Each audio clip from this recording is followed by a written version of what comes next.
Christiaan, Emily, and I attempted to enter. We were barred from the facility. We spoke with someone and requested that they share this letter, which we are going to read, that includes the demands from the community to the leadership of the Wyatt. We asked that the person in charge right now, Captain Montgomery, come out and speak with us. We said we'll give you 10 to 15 minutes to come out and share your response to these demands, but if you refuse to come out and speak, we are going to have to shut down operation of this facility and its partnership with ICE.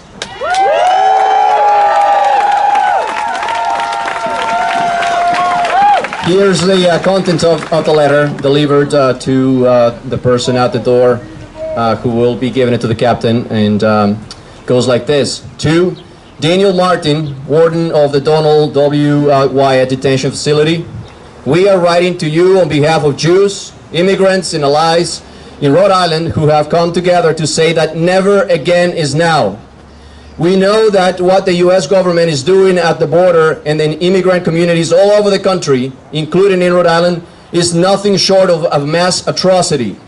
In particular, we are writing regarding the Donald W. Wyatt Detention Facility, the Wyatt, and the immigrants currently held there as part of the Trump administration's zero-tolerance policy.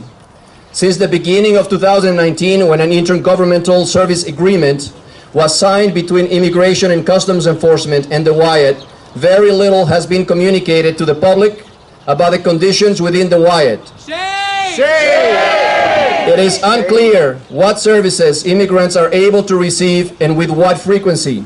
It is unknown whether the legal, pastoral, and mental and physical health needs of immigrants being detained at the Wyatt are being met at all. Shame! Shame!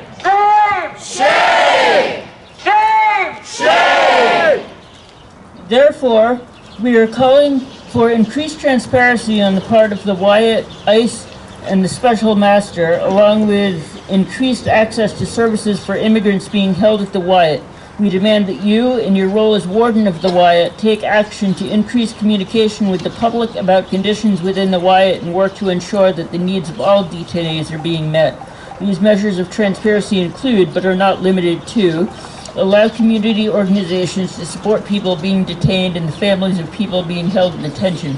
Give clearance to community organizations to enter the facility and meet with people being detained. Allow doctors to tour the facility and observe its medical services. Regularly update the public on how many immigrants are being detained at the Wyatt, how long their average length of detention there is, and how frequently they are able to access legal counsel during this period of detention. Release information on any collaboration between the Wyatt and ICE detention facilities to Plymouth and Bristol County. Many of our families narrowly escaped conditions similar to what we are seeing today in concentration camps at the southern border and detention centers around the country.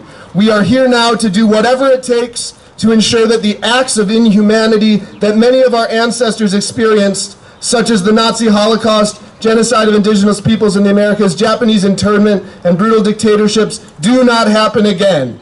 We demand that you take action as well. Sincerely, Never Again Action Providence.